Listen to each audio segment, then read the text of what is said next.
I watched Rebel Moon Part 1 back when it came out, and of course, like everybody else, I hoped it would be a Star Wars killer, even though I kind of knew from the lead up to this that there were going to be problems, that they were going to push transgenderism, they were going to push the strong female lead archetype, like always. It was a mess.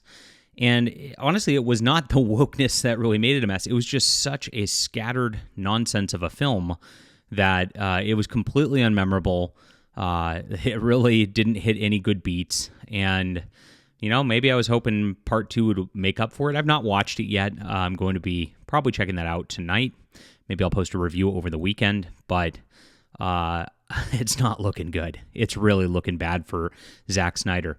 Now, before the film came out, they already did the Snyder Cut thing where they're like, oh, there's going to be a second rated R version that's an hour longer that's going to explain everything. At that point, when you know that they've got, 2 3-hour films that are each going to have another extra hour each, and it still isn't working to be a cohesive story, that there's some red flags going on. And I thought the Justice League Snyder Cut didn't actually add to the film either. It was just a longer, crappy film.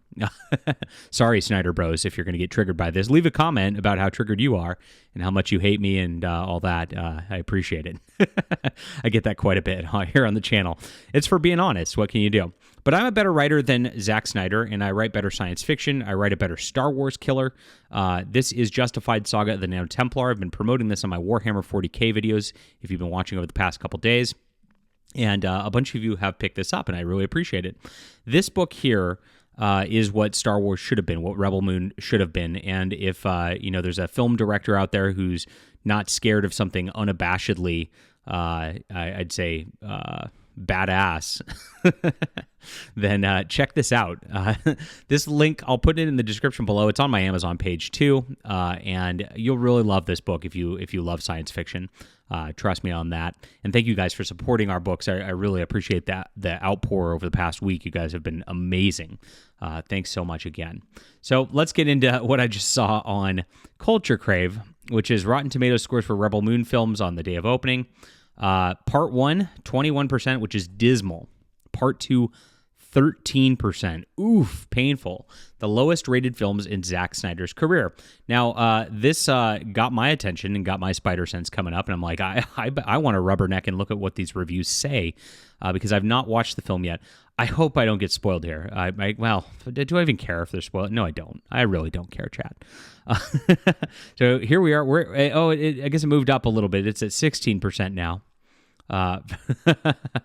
Oh boy, and 47% audience score, which is not great either. So the audience always likes it better than the critics. Critics are harsher than audience in general, but right now the audience is saying they mostly dislike the film also. So let's see what the critics say about this. That makes this such a bad film so far. You got the top critics and then all critics. All critics tend to like it a little bit less. And maybe we can find some information on this and see what we got. Audience reviews. Let's see. Let's go. Audience member. I was thoroughly impressed by this film. Okay, that's not what I'm looking for. I'm looking for the good stuff. Come here. They're going to revive people with the harvest, but 1,800 tools and the main character killed the girl, which was the hope of the world, trying to redeem herself, fighting the bad empire. That's not character development. That's just bad. I guess they're talking about like how the weird farmer worlds and then the weird reviver stuff. A lot of Spanish comments in here. Why is Zack Snyder allowed to make movies still? Part 2 of Part 6 of Rebel Moon Cinematic Universe. Wait, this is going to be a 6-part thing now? Oh, geez, I haven't read that yet. This is awful. And this point, no sequel or alternate multiverse director's cut can save it. I tried. I really did. The first one was work to get through. Yeah, it was. That's a good way to describe it. But I figured that was because it was the one film that got split into 2 and not a full movie. That's what I was hoping too, AK8. Nope, I was wrong. Just bad. Oof. Michael O. Somehow just as bad as the first one, maybe even worse. Don't waste your time. Zach, you really need to do work on your dialogues and stop overusing slow motion shots. That was really obnoxious in the first film. There were so many of these slow motion cuts here that were painful to watch after a while. I mean, it was cute the first couple times, whatever, but oh my gosh, every scene. There's so much this didn't work for me, and even less that made me want to continue on. This is by no means Star Wars level. It's more like a haberdashery of mixed fantasy and space-themed pseudoscience. It had potential. You knew how to hone storytelling ability. What a dreadful shame.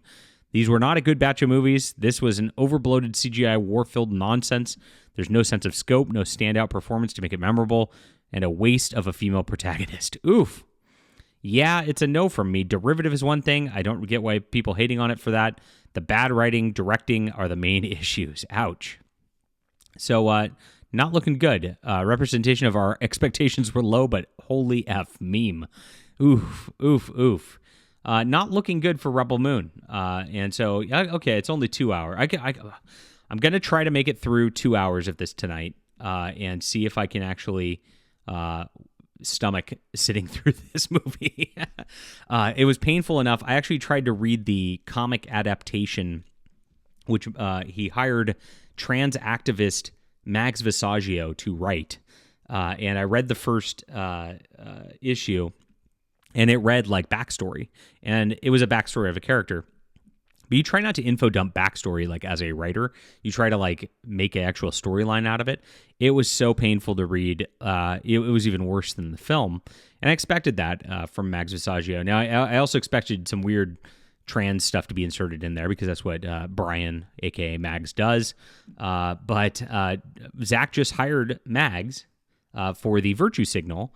And then, it's a pretty cheap virtue signal. Like doing the comic tie-in or whatever doesn't cost very much, and you get your golf claps and all that, and and then you appeased the woke gods for a little bit, but it didn't seem to get him anywhere in this. Now, did it? I really hope this doesn't end up a cinematic universe because the comic tie-in didn't help. This was pointless. The first movie was atrocious. And I only expect this one to be worse. Have you seen this yet? Leave a comment down below with what you think. And I will try to watch this over the weekend and maybe do a review like I said. Hit the like and subscribe button. Make sure to check out Better Space Opera while you're at it, my friends. This is the way, as somebody once said. You're going to love Justified Saga of the Nano Templar. And I appreciate you guys for being there. See you soon. And have a good weekend.